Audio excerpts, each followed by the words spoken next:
नमस्कार। मैंने इससे पहले फंडामेंटल ऑफ अकाउंटिंग या बेसिक अकाउंटिंग के बारे में आपको बताया था। इसके लिए आप मेरा पुराना वीडियो देख सकते हैं जो पहला भाग था।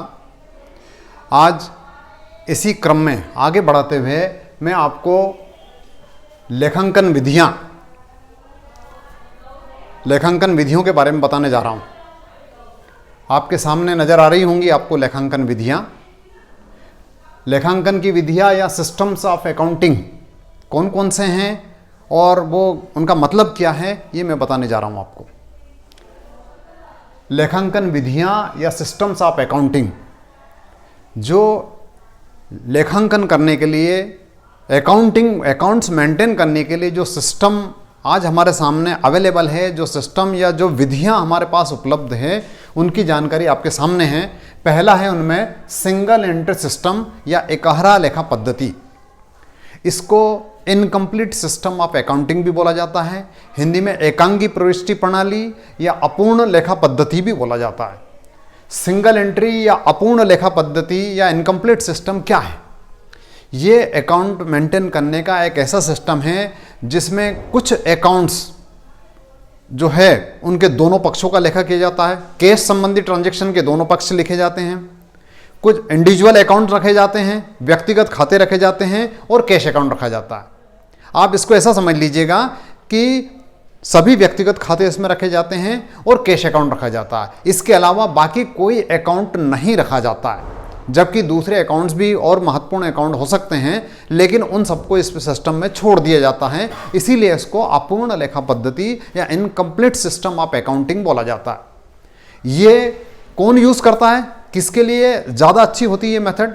ये बहुत सिंपल मेथड है। इसमें जैसे तैसे करके प्रॉफिट निकाला जाता है, कैपिटल का डिफरेंस करके, और उसका एक तरीका होता है जिसके माध्यम से प्रॉफिट निकाला जाता है। यह सिस्टम उन लोगों के लिए उपयोगी है जिनको लीगली अकाउंट बनाने की बाध्यता नहीं है, जो लीगली अकाउंट बनाना जिनके लिए कंपलसरी नहीं है। छोटे बिजनेसमैन जो इनकम टैक्स के दायरे में नहीं आते, उनके लिए चल सकता है सिस्टम। तो ये भी एक सिस्टम है, इसलिए इसको बताना जरूरी था। दूसरा सिस्टम है दोहरा लेखा प्रणाली या डबल एंट्री सिस्टम। दुनिया का सबसे बेहतरीन अकाउंटिंग सिस्टम माना जाता है इसको एक वैज्ञानिक पद्धति का दर्जा दिया गया है। डबल एंट्री सिस्टम या दोहरा लेखा प्रणाली लेखांकन की या अकाउंटिंग का एक ऐसी प्रणाली है जिसमें हर ट्रांजैक्शन के दो पक्षी या डबल साइड एस्पेक्ट को लिखा जाता है। एक कोई ना कोई साइड डेबिट होती है जिसे नामे बोला जाता है, दूसरी कोई ना कोई साइड क्रेडिट होती है जिसे जमा बोला जाता है। तो इसमें हर ट्रांजैक्शन का, हर लेन देन का दो पक्षों में या दो साइड्स में लेखा किया जाता है, इसलिए इसको डबल एंट्री सिस्टम बोला जाता है। इसे मर्केंटाइल सिस्टम भी बोला जाता है। तो ये सबसे बढ़िया प्रणाली है अकाउंट मेंटेन करने की, और आगे हम जो अकाउंट के बारे में जितनी भी चीज़ें देखेंगे वो इसी सिस्टम के अकॉर्डिंगली देखेंगे। यही सिस्टम हम अध्ययन आगे करेंगे। तीसरा है नकद प्रणाली, cash system. Cash system account maintain करने की एक ऐसा सिस्टम है जो कि सिस्टमेटिक तो है, लेकिन ये केवल वहाँ पर यूज़ किया जा सकता है जहाँ केवल कैश ट्रांजैक्शंस होते हैं, जैसे hospitals, stations, railway station, cinema घर, क्लब हैं और चैरिटी क्लब वगैरह। ऐसी जगह होती है जहाँ कोई उधारी वगैरह नहीं होती है, केवल कैश ट्रांजैक्शन होते हैं, वहाँ पर इस सिस्टम को यूज़ किया जा सकता है। इसमें एक कैश बुक मेंटेन की जाती है या रोकड़ पुस्तक जिसे बोला जाता है उसे मेंटेन किया जाता है। कितनी प्राप्तियां हुई, रिसिप्ट हुई और कितना पेमेंट हुआ और कितना बैलेंस बचा, इस आधार पर कैलकुलेशन सारा कर लिया जाता है। तो इसका लिमिटेड एरिया है, केवल वहाँ यूज़ हो सकती है। इसे है तो ये भी साइंटिफिक, लेकिन ये इसका एरिया बहुत लिमिटेड है क्योंकि केवल कैश ट्रांजेक्शन के लिए यूजफुल है ये बस। फिर आता है चौथा और लास्ट है इंडियन सिस्टम। इसको इंडियन सिस्टम ऑफ अकाउंटिंग भी बोला जाता है, भारतीय बही खाता पद्धति भी बोला जाता है, या देशी बही खाता पद्धति बोला जाता है, या महाजनी सिस्टम बोला जाता है। ये डबल एंट्री सिस्टम का इंडियन एडिशन बोल दीजिए इसको आप। डबल एंट्री सिस्टम जिसके बारे में हम अभी बात कर रहे थे, उसका इंडियन एडिशन जो है अगर कहा जाए तो भारतीय प्रणाली है या महाजनी प्रणाली। ये भी उतना ही सिस्टमेटिक और वैज्ञानिक है जितना डबल एंट्री सिस्टम है। इसमें भी हर ट्रांजैक्शन के दो एस्पेक्ट को देखा जाता है। एक कोई ना कोई डेबिट होता है, जैसे नामे बोला जाता है, दूसरा कोई ना कोई क्रेडिट होता है जिसे जमा बोला जाता है। डबल एंट्री सिस्टम और इंडियन सिस्टम ऑफ अकाउंटिंग में अंतर यह है कि डबल एंट्री सिस्टम में रजिस्टर्स छपे छपाए होते हैं और हर अकाउंट्स के कॉलम्स बने होते हैं, कॉलम मेंटेन किए जाते हैं। भारतीय बहीखाता प्रणाली में बहियां होती, लाल कलर की बहियां, और उसमें कोई कॉलम्स नहीं बने होते बल्कि उसमें सिलवटें पड़ी होती है। पेज फोल्ड किया रहता है, वो फोल्डिंग की जो लाइंस होती है वही कॉलम का काम करती है। तो कोरे पेज में ऐसी सिलवटें बनी रहती है, फोल्डिंग बनी होती है, उन फोल्डिंग के जो एज हैं वही जो है कॉलम्स का काम करते हैं। तो ये चौथा सिस्टम है, ये भारतीय पद्धति है और ये देशी भाषाओं में लिखी जाती है। कोई गुजराती है तो गुजराती में लिखेगा, कोई पंजाबी में लिखेगा, कोई उड़िया में लिखेगा, अपने अपने हिसाब से इसको बनाया जाता है। लेकिन ये उतना ही वैज्ञानिक है जितना डबल एंट्री सिस्टम। आगे हम डबल एंट्री सिस्टम का स्टडी करेंगे। और डबल एंट्री सिस्टम में आपको बताऊं इससे पहले मैं आपको कुछ और चीज़ें बताना चाह रहा हूं। बेसिक अकाउंटिंग टर्मिनोलॉजी है, आधारभूत लेखांकन शब्दावली, क्योंकि डबल एंट्री सिस्टम में जब आप आगे जाएंगे तो इन शब्दों को जानना जरूरी जो मैं अभी आपको बताने जा रहा हूं। यस, मूलभूत लेखांकन शब्द या लेखांकन शब्दावली, basic accounting terms. Double entry system पर हम जब अध्ययन करने जाते हैं, जब डबल एंट्री सिस्टम की स्टडी करेंगे तो उससे पहले कुछ शब्द ऐसे होते हैं जिनका अध्ययन हमें आवश्यक है, जिनकी जानकारी हमें आवश्यक है, और ये अकाउंट्स में बार बार आएंगे। इसलिए इनका नॉलेज जब तक नहीं होगा आप सही ढंग से समझ नहीं पाएंगे। इसलिए मैं वो बताने जा रहा हूं आपके सामने। ये 5 शब्द लिखे हुए हैं। पहला है व्यापारिक लेन देन या बिजनेस ट्रांजैक्शंस। बिजनेस ट्रांजैक्शन क्या होता है? बिजनेस ट्रांजैक्शन या व्यापारिक लेन देन ऐसे चीज़ों को, ऐसी घटना को बोलते हैं, ऐसी एक्टिविटी को बोलते हैं जो फाइनेंशियल नेचर की हो और जिसका कोई डॉक्यूमेंट्री एविडेंस मौजूद हो। जैसे मिस्टर एक्स को गुड सेल किया, मिस्टर एक्स को माल बेचा, तो ये फाइनेंशियल नेचर का, माल बेचा, बदले में पेमेंट मिला, तो ये फाइनेंशियल नेचर का हो गया। और माल बेचने के बदले में कोई ना कोई डॉक्यूमेंट्री एविडेंस जरूर होगा, उसको रसीद दी होगी, उसको बिल दिया होगा, वाउचर दिया होगा, कुछ भी होगा, तो ये डॉक्यूमेंट्री एविडेंस है। तो इसमें 2 चीजें जरूरी है। बिजनेस ट्रांजैक्शन या व्यापारिक लेन देन वो लेन देन होता है जो फाइनेंशियल नेचर का होता है, और दूसरा उसका डॉक्यूमेंट्री एविडेंस होता है। तो ये 2 शर्तें जब पूरी होती तो वो व्यापारिक लेन देन माना जाता है। व्यापारिक लेन देन में जिस चीज को मॉनेटरी मेजरमेंट नहीं किया जा सकता, जिसको मुद्रा में नहीं मापा जा सकता, वो उसका कोई स्थान नहीं, उसको कहीं पर भी नहीं लिख सकते हैं। लेखांकन में केवल मौद्रिक लेन देन लिखे जाते हैं, मॉनेटरी ट्रांजैक्शंस लिखे जाते हैं। नंबर 2, दूसरे नंबर पर आती संपत्तियां। बहुत इंपॉर्टेंट टर्म है संपत्तियां या असेट्स। असेट्स को जानना बहुत ज्यादा जरूरी है। असेट्स क्या होती है? Valuable things of the business.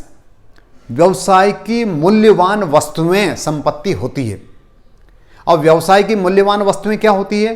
वो मूल्यवान वस्तुएं या वो वैल्यूएबल थिंग्स जो बिजनेस के लिए हेल्पफुल है, बिजनेस चलाने के लिए हेल्पफुल है, बिजनेस संचालन में, बिजनेस ऑपरेटिंग में, व्यवसाय संचालन में मदद करती हैं। वो तमाम चीजें संपत्तियों की कैटेगरी में आती हैं।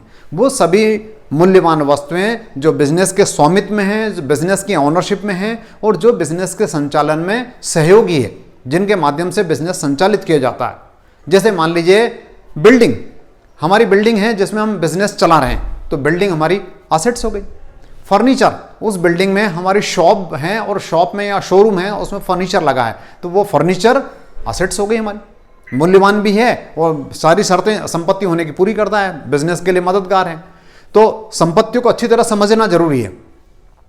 संपत्ति की सबसे खास बात क्या होती है कि संपत्ति बेचने के लिए नहीं होती है, नॉट फॉर रीसेल पर्पस, पुनर्विक्रय के लिए नहीं होती है। संपत्ति व्यवसाय में लगातार काम आती रहती है, लगातार चलता रहता है। जैसे बिल्डिंग है तो बिल्डिंग चलती रहेगी वर्षों तक, जब तक व्यापार चलेगा बिल्डिंग चलती रहेगी। फर्नीचर है, कई वर्षों तक काम देता है।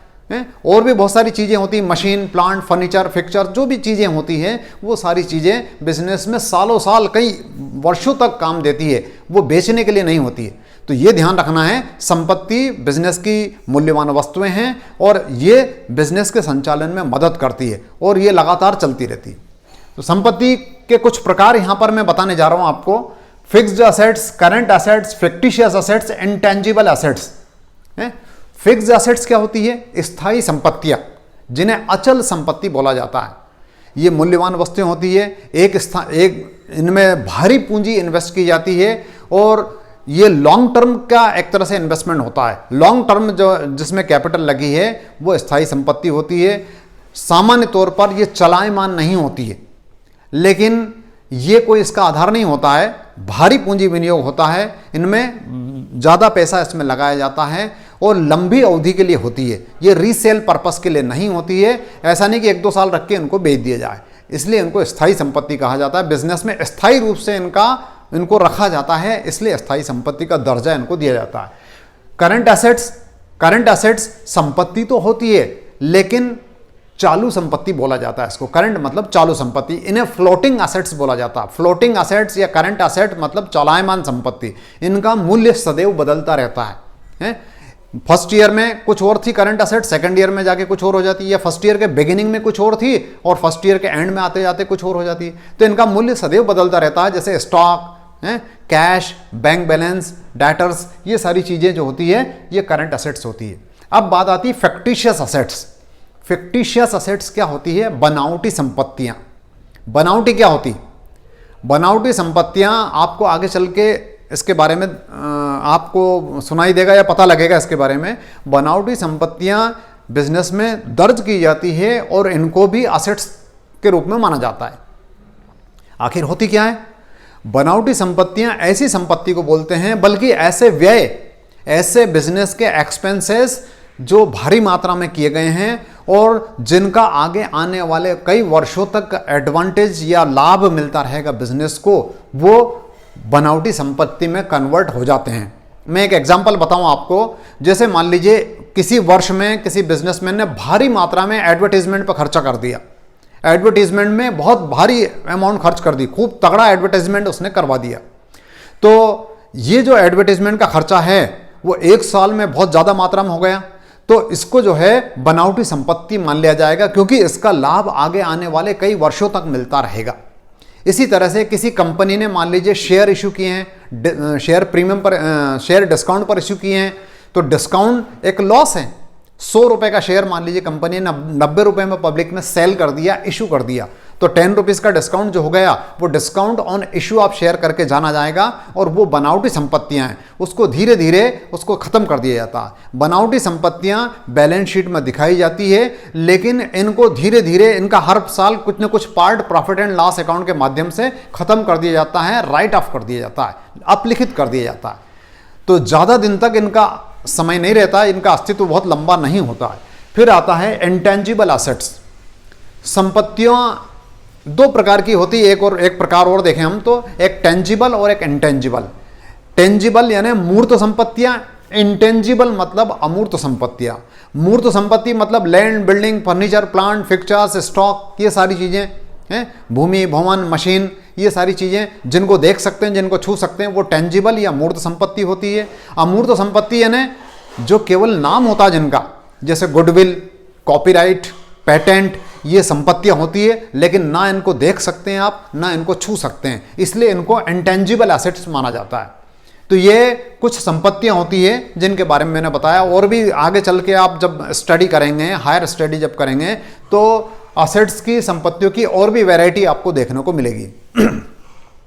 चलिए अब आते हैं हम दायित्व या लाइबिलिटीज की तरफ। लाइबिलिटीज या दायित्व क्या होते हैं? वो राशियां जो बिजनेसमैन द्वारा किसी और को पेएबल हैं, वो राशियां या वो अमाउंट या वो धन या वो भुगतान जो किसी और व्यक्ति को पे करना है, वो बिजनेसमैन के लिए लाइबिलिटी होगी। जैसे बिजनेसमैन ने अपने सप्लायर से, जहां से वो गुड्स खरीदता, वहां से मान लीजिए 1 लाख रुपए का गुड्स खरीदा, और वो क्रेडिट बेस पर खरीदा, उधार खरीदा, मतलब उधार क्रेडिट परचेस किया उसने, तो क्रेडिट परचेस किया, 1 लाख रुपए हमारी उधारी हो गई। तो हमारी उधारी, या बिजनेसमैन जिसका आप अकाउंट मेंटेन करने जा रहे हैं, उस बिजनेसमैन को अगर किसी को पेमेंट करना है तो वो उसके लिए लाइबिलिटी हो गई है। तो लाइबिलिटी को भी ध्यान से समझ लीजिएगा। लाइबिलिटी भी एसेट्स की तरह फिक्स्ड और करंट हो सकती है, फिक्स्ड लाइबिलिटी और करंट लाइबिलिटी।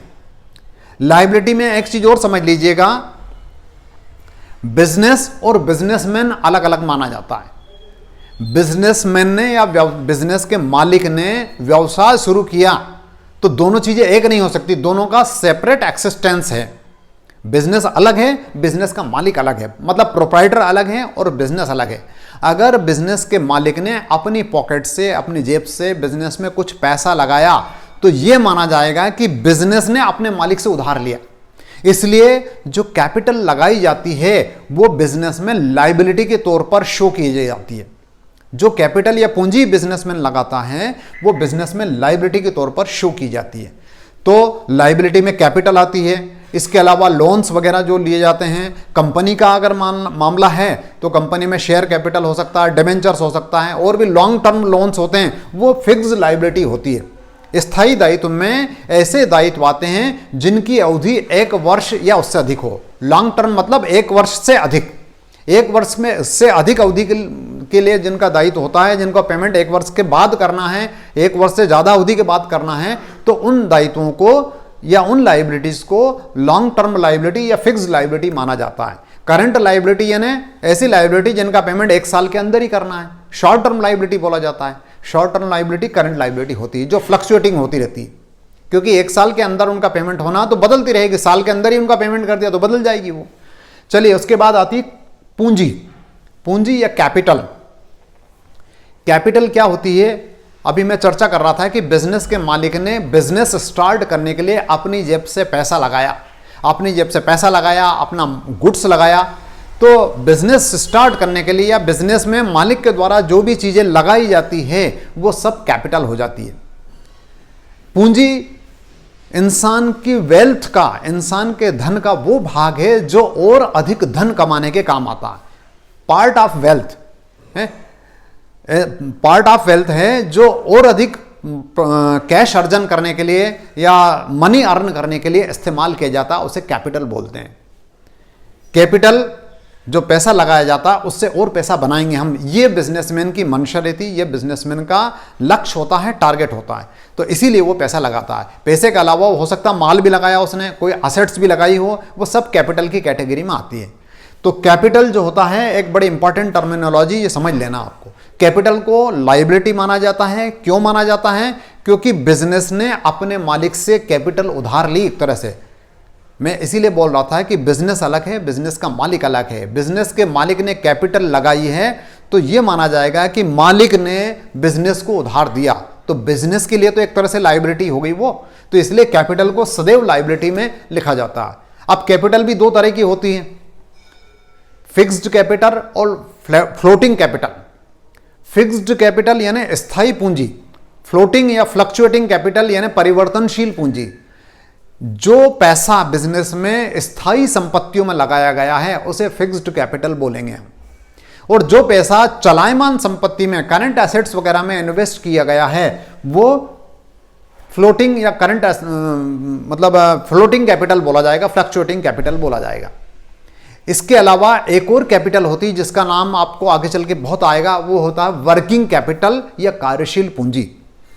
दिन प्रतिदिन के व्यवसाय के लिए, दिन प्रतिदिन के कामों के लिए जो पैसा उपलब्ध रहता है, जो चीजें उपलब्ध रहती है, जो असेट्स उपलब्ध होती है या जो चीजों में पैसा लगाया जाता है वो वर्किंग कैपिटल होती है।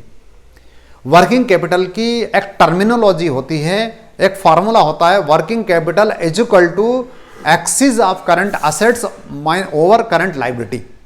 यानी वर्किंग कैपिटल क्या है? चालू संपत्तियों का चालू दायित्वों पर अधिक, means current assets minus current liability. चालू संपत्तियों में से चालू दायित्व लेस कर दीजिए और जो बचेगा, जो सरप्लस बचेगा वो वर्किंग कैपिटल कहलाएगा। इसके बाद आता सबसे इंपॉर्टेंट टर्म माल, गुड्स। माल या गुड्स को डिफाइन करना बहुत ज्यादा जरूरी है, आगे चल के बहुत कंफ्यूजन हो सकता है। माल क्या होता है? माल यानी वो वस्तुएं या वो चीज जो पुनर्विक्रय के लिए है, जो resale purpose, things for resale purpose. ऐसी वस्तुएं जो रीसेल पर्पस के लिए है, जिनको बिजनेस में इसलिए रखा गया है ताकि उनको बेचा जा सके, वो माल कहलाती है। माल और संपत्ति में फर्क करना बहुत ज्यादा जरूरी है। यह बहुत बड़ा कंफ्यूजन का कारण बनता है। आगे जब हम एंट्रीज करते हैं, अकाउंट मेंटेन करते हैं, तो यह कंफ्यूजन का कारण बनता है। यहां पर यह माल लिखा है और यह संपत्ति लिखी है, असेट्स। तो असेट्स और गुड्स या माल और संपत्ति में क्या फर्क है, यह जानना जरूरी है। माल क्या होता है? माल वो आइटम होता है या वो चीजें होती है जो बिजनेस में रीसेल पर्पस के लिए लाई गई हैं, जिनको बिजनेसमैन कहीं से खरीदता है या जिनका मैन्युफैक्चरिंग का काम करता है, प्रोडक्शन करता है और उनको रीसेल करना है, तो वो माल होगा। लेकिन असेट्स रीसेल पर्पस के लिए नहीं है, ये मैं पहले ही बता चुका हूं कि असेट्स वो आइटम्स होते हैं जो बिजनेस के वैल्यूएबल आइटम होते हैं और वो रीसेल पर्पस के लिए नहीं होते, बिजनेस की हेल्प के लिए होते हैं। लेकिन माल बिजनेस में रखने के लिए नहीं होता, माल इसलिए है ताकि उसको बेचा जा सके। माल को बेचना बिजनेस का फाइनल टारगेट होता है। माल या सर्विस बेचता है बिजनेस तो वो उसका फाइनल टारगेट होता है। या कोई मैन्युफैक्चरर है, किसी चीज को बनाता है वो, तो वो उसके लिए रॉ मटेरियल जो होगा वो माल हो जाएगा। और अगर मान लीजिए कोई ट्रेडर है, ट्रेड परचेस सेल परचेस का काम करता है, माल कहीं से खरीद के लाता है और यहाँ कस्टमर को बेचता है, तो उसके लिए माल क्या है? जो माल वो खरीद के लाता है, फिनिश गुड ही खरीद के लाता है और फिनिश गुड को ही सेल करता है, तो वही उसके लिए माल है। तो माल हर व्यक्ति के लिए अलग अलग हो सकता है, लेकिन माल वो आइटम है या वो थिंग्स है जो रीसेल पर्पस के लिए है। माल अगर at the end of year एक पर्टिकुलर पीरियड के एंड में या एक विशेष अवधि के अंत में जो बच जाता है, माल जो बच जाता है उसको स्टॉक बोलते हैं। तो आज हमने बेसिक अकाउंटिंग टर्म्स में या मूलभूत लेखांकन शब्द में 5 आइटम्स देखें। इसके अलावा भी कुछ चीज़ें और हैं जिनको हमें देखना बाकी है, जिनको मैं अगले अपने एपिसोड में, अगले उसमें वीडियो में लेने का प्रयास करूंगा। धन्यवाद।